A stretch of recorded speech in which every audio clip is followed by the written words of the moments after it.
ಪ್ರೀತಿಯಿಂದ ಮಂಕುತಿಮ್ಮನ ಕಗ್ಗವನ್ನು ಕೇಳುತ್ತಿರುವ ಎಲ್ಲ ಕೇಳುಗರಿಗೂ ನಮಸ್ಕಾರ. ಈ ದಿನದ ಜ್ಞಾನವೇ ಬೆಳಕು ಕಗ್ಗ ಸರಣಿ ಸಂಚಿಕೆ 196. ಕಗ್ಗ ವ್ಯಾಖ್ಯಾನದೊಂದಿಗೆ ನಾನು ಕರುಣಾಕರ ಬಳಕೋರು. ಗಾಯನಕ್ಕೆ ಧನಿಯಾಗಿದ್ದಾರೆ ವಿದ್ವಾನ್ ಸುರೇಶ್ ರಾವತ್ತೂರು. ಜ್ಞಾನವೇ ಬೆಳಕು ಕಗ್ಗ ಮಾಲಿಕೆಯಲ್ಲಿ ನಿರಂತರವಾಗಿ ತಾವೆಲ್ಲರೂ ಕೇಳಲು ಹಿಂದೆ ನಮ್ಮ ಯೂಟ್ಯೂಬ್ ಚಾನಲ್ ಅನ್ನು ಸಬ್ಸ್ಕ್ರೈಬ್ ಆಗಿ. ಬನ್ನಿ ಕೇಳುಗರೆ, ಈ ದಿನದ ಕಗ್ಗ ಮಾಲಿಕೆಯನ್ನು ಕೇಳಿ ಬರೋಣ. ಮಾನಸವ ಚಿಂತೆ ವಿಡಿದಂದು ಒರ್ವನರಡಾಗಿ ತಾನ್ ಅದಾರುಳು ವಾದಿಸುವನಂತೆ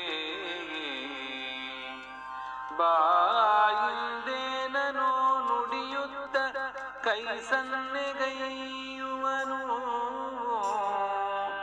ಭಾನವೊಂದರೊಳ್ ಎರಡು ಮಂಕುತಿಮ್ಮಗ ಬಾಯಿಂದೇನೋ ನುಡಿಯುತ್ತ ಕೈ ಸನ್ನೆಗೈಯುವನು ಭಾನವೊಂದರೊಳ್ಳೆರಡು ಮಂಕುತಿಮ್ಮ ಭಾನವೊಂದರೊಳ್ಳೆರಡು ಮಂಕುತಿಮ್ಮಗ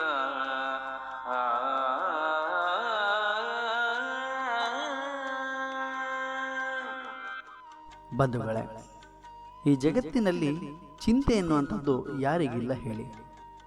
ಎಲ್ಲರಿಗೂ ಕೂಡ ಒಂದಲ್ಲ ಒಂದು ರೀತಿಯ ಚಿಂತೆಗಳು ಇದ್ದೇ ಇದ್ದಾವೆ. ಕೆಲವರು ಹೇಳಿಕೊಳ್ತಾರೆ, ಇನ್ನು ಕೆಲವರು ಹೇಳ್ಕೊಳ್ಳೋದಿಲ್ಲ. ನಮ್ಮ ಹಿರಿಯವರು ಅನುಭವದ ನೆಲೆಯಲ್ಲಿ ಒಂದು ಮಾತನ್ನ ಕಟ್ಟಿಕೊಟ್ಟಿದ್ದಾರೆ. ಚಿಂತೆ ಇಲ್ಲದವನಿಗೆ ಸಂತೆಯಲ್ಲಿ ನಿದ್ದೆ ಬರುತ್ತಂತೆ. ಸಹಜವಾಗಿ ಈ ಪ್ರಪಂಚದ ಒಳಗಡೆ ಬದುಕುವಾಗ ಲೌಕಿಕ ಜೀವನದಲ್ಲಿ ಸಮಸ್ಯೆಗಳು, ಚಿಂತೆಗಳು ಇದ್ದೇ ಇರುತ್ತವೆ. ಹಾಗೆ ಮನಸ್ಸಿನಲ್ಲಿ ಮೂಡುವ ಚಿಂತೆಗಳು ನಮ್ಮನ್ನು ಬಹಳಷ್ಟು ಕಾಡುತ್ತವೆ.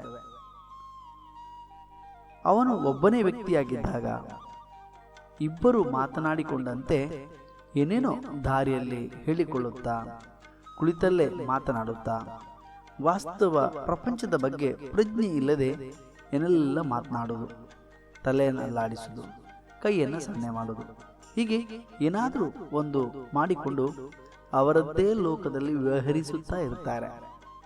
ಆಧುನಿಕತೆಯ ಕೊಡುಗೆ ಎಂಬಂತೆ ಇತ್ತೀಚಿನ ದಿನಗಳಲ್ಲಿ ನಾವು ನೋಡುತ್ತೇವೆ. ಮೊಬೈಲ್ನಲ್ಲಿ ಮಾತನಾಡುವಾಗ ಅವರದ್ದೇ ಲೋಕದಲ್ಲಿ ಇರ್ತಾರೆ. ರಸ್ತೆಯಲ್ಲಿ ನೋಡ್ಕೊಂಡು ಹೋಗ್ತಾ ಇರಬೇಕಾದ್ರೆ ಎದುರು ಮುಂಭಾಗದಿಂದ ವಾಹನಗಳು ಬಂದರೂ ಕೂಡ ಅವರಿಗೆ ಗೊತ್ತಾಗೋದಿಲ್ಲ. ಅವರ ಸ್ನೇಹಿತರಿರ್ಬೋದು ಅಥವಾ ಅವರ ಬಂಧು ಬಳಗದವರು ಇರ್ಬೋದು, ಬಂದಾಗ ಅದರ ಒಂದು ಪರಿವೇ ಅವರಿಗಿರೋದಿಲ್ಲ. ಹಾಗಾಗಿ ಇಲ್ಲಿ ಪ್ರತಿಯೊಬ್ಬ ಮನುಷ್ಯನಿಗೂ ಕೂಡ ಒಂದಲ್ಲ ಒಂದು ರೀತಿಯ ಚಿಂತೆಗಳು ಇದ್ದೇ ಇರ್ತವೆ. ಅದು ಸತ್ಯ. ಪರಬ್ರಹ್ಮನು ಕೂಡ ವಸ್ತು ತೋರಿಕೆಗೆ ಒಬ್ಬನೇ ಆಗಿದ್ದರೂ ಅವನು ಎರಡಾಗಿ ಕಾಣ್ತಾನೆ ಎಂಬ ವಿಚಾರವನ್ನ ಮಾನ್ಯ ಗುಂಡಪ್ಪನವರು ಈ ಕಗ್ಗದ ಒಳಗಡೆ ಪ್ರಸ್ತಾಪಿಸುವುದನ್ನು ನಾವು ಗಮನಿಸಬೇಕಾಗ್ತದೆ. ಭಗವಂತನನ್ನ ಸಮಗ್ರವಾಗಿ ನಮಗೆ ಕಾಣಲು ಸಾಧ್ಯ ಆಗೋದಿಲ್ಲ. ಅದು ಸಾಧ್ಯ ಆಗಬೇಕು ಅಂತಾದರೆ ನಾವು ಪರಿಪಕ್ವತೆಯನ್ನು, ಸತ್ಯದ ದರ್ಶನವನ್ನು ಕಾಣಬೇಕಾಗ್ತದೆ. ಆ ನೆಲೆಯಲ್ಲಿಯೇ ನಾವು ಚಿಂತೆಗಳಿಂದ ದೂರ ಹೋಗಲು ಸಾಧ್ಯ ಆಗ್ತದೆ.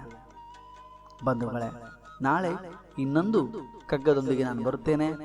ಅಲ್ಲಿಯವರೆಗೆ ನಮಸ್ಕಾರ, ಶುಭ ದಿನ.